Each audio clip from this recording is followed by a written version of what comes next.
We formed the Dull Men's Club a while back when we got tired of reading and hearing so much about people always striving for the glitz and glam, trying to keep up with the Joneses. You have to accept that it's a bit of a sedate sort of hobby. It's almost got certain Zen-like qualities to it. Well, I suppose the perks of a slow pace of life are everything that you're made of lasts longer. The overall message of the Dull Men's Club is celebrate the ordinary. Stop trying to keep up with the Joneses. Stop seeking the glitz and glam, the high life. Park benches, in my mind, are one of the true joys in life. They're really everywhere. There's nowhere in the world you can go and not find a park bench. I don't mind traveling to exciting cities. Some people are surprised at that I travel to Paris, London, New York. But there are park benches there and other things that are ordinary and some people might think dull that I can enjoy. Another member collects milk bottles. My milk bottle museum, which I started off as a small building and then gradually added bits onto it until it's the size you see now as an L shape. It holds approximately 17,500 milk bottles, which my children worked out was about 14.25 ton of glass. And it contains bottles from all over the world, but primarily British bottles. When I get a milk bottle for the first time, you look at it and you think, first of all, it's glass, I like glass. I like the design on there. I wonder about the milkman who picked that design out of an art book. All the times he had that bottle in his hands and what he did with it. And every bottle, even when I end up with it and it's finished its life as far as he's concerned, is something in its own. It is in its own right. It's something that's never going to be reproduced. It's never going to happen again. It's almost like a one-off, and it's there.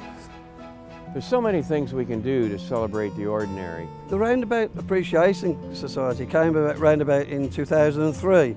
I was running a small printing business and we wanted to come up with a calendar that was totally unique. Fed up with your David Beckhams, Jordan, six-pack firemen. We came up with Roundabouts of Redditch, which is the town where the Princess was. What I didn't realise was how popular that calendar would become, and it sold all around the world.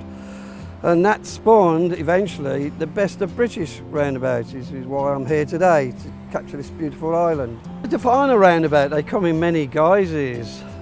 We have a lot of technical terms for roundabouts. We have Titchmarshes, which is an island in full bloom. We have the PMT, which is a painted mini traffic island.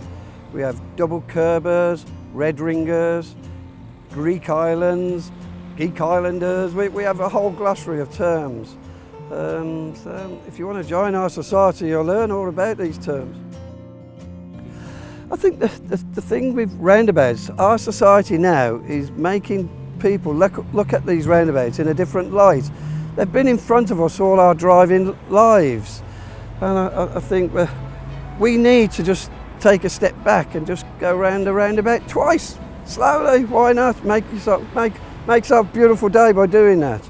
The reason I got into brick collecting was because I thought really that it was part of our heritage, industrial heritage, that's gone by the board. And when you think about it, we have 150 bricks. And you can look at a brick and say, oh yeah, I remember when we got that. I know this sounds a bit silly really, but I remember when we got that. We once went down to Wedgwood, Stoke-on-Trent, isn't it? The Wedgwood Visitor Centre, Stoke-on-Trent. And in 5 minutes we'd been round it. It was just selling second-hand Wedgwood stuff. So we came out and there was a Tesco over a railway line, and we thought Tesco would be more interesting than Wedgwood stuff. So as we're going down to this railway line, there were a demolition taking place. An old factory had been knocked down. And I saw this brick, and the fence was up, and I could just get my hand inside the fence and pick this brick up. And it's, now then, it's a Hewitt Brothers of Fenton Low in Staffordshire. Now that has got a story. because we were at Wedgwood Visitor Centre, we didn't like it, we went over to Tesco, we saw this brick, and it's just a little thing, not interesting to anybody else, but it is to us. My hobby, as I touched upon earlier, has come round to photograph visiting and photographing post boxes, recording any changes, condition, damage, painting, etc., etc. And one of the the major enjoyments of that is to visit new places, especially if they're away from home. One can go walking around the side streets in towns and villages, and you meet different people, new people. They're curious as to what one is doing. Sometimes one can get some hoots and laughs from passing vehicles, but it takes me to places that I would not normally visit. It may sound big-headed, but yes, I do consider myself an artist. But it may not work every time, but I try very hard. I'm very conscious of what's behind the box or boxes. I try very hard. And one of my best examples, which they did use in the Warhol moment last year, was on the Ormond in Llandudno, the trams, just what we would call a bog standard tin box on a pole. Some in our society actively avoid them, they're just ordinary. But there's one halfway up the Grand Ormond at Llandudno, and I did what you're doing here. I placed my shot and I waited for a tram to go up in the background, and it's going about 45 degrees. And to me, that said so much, and it added to the beauty almost of this ordinary bog standard post box. I think artists, and I consider myself an artist because my calendar goes on people's walls, artists have always embraced the mundane. You've got Tracy Emin's unmade bed, a pile of bricks in the Tate Gallery. Van Gogh would just do a painting of his pipe on a seat. It was never intended that I did it as an artistic way, you know. It was just a matter of, to be honest, it was a matter of getting rid of the bricks that I got, instead of having them in a pile, doing something with them. And if it does look artistic, I suppose it does really, doesn't it? If it does look artistic, then I certainly didn't intend it. Now there's a story for you. When they were filming Great Balls of Fire, they wanted a couple of period milk bottles, so they got in touch with me. And I said, yeah, I've got a couple of bottles, and I put them in the post. And my bottles are in the film. The reason why I'm here now is our society each year, we produce a calendar, the best of British roundabouts. And I think this roundabout will feature on that cover for 2014. But our most ambitious project yet is the Roundabouts of the World calendar. It's to find the holy grail of gyratories, if you like. And I get quite a lot of roundabout enthusiasts contact me with their pictures.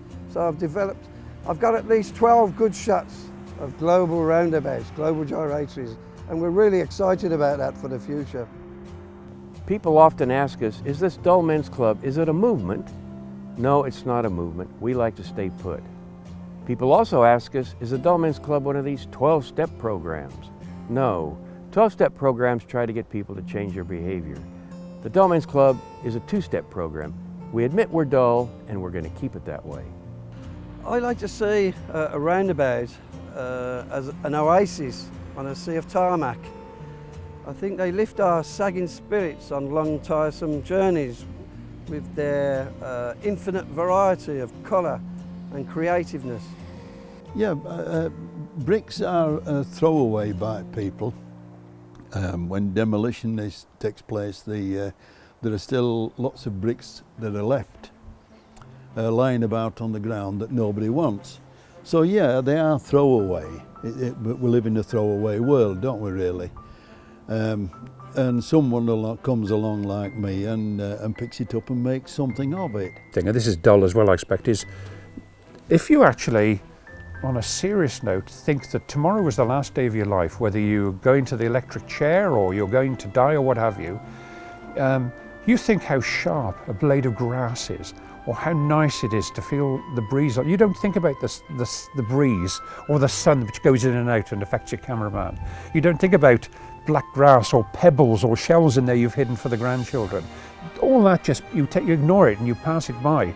But if you just stop dead and put your arms around a tree, daft or dull as it may seem, it makes life just a little bit more happy.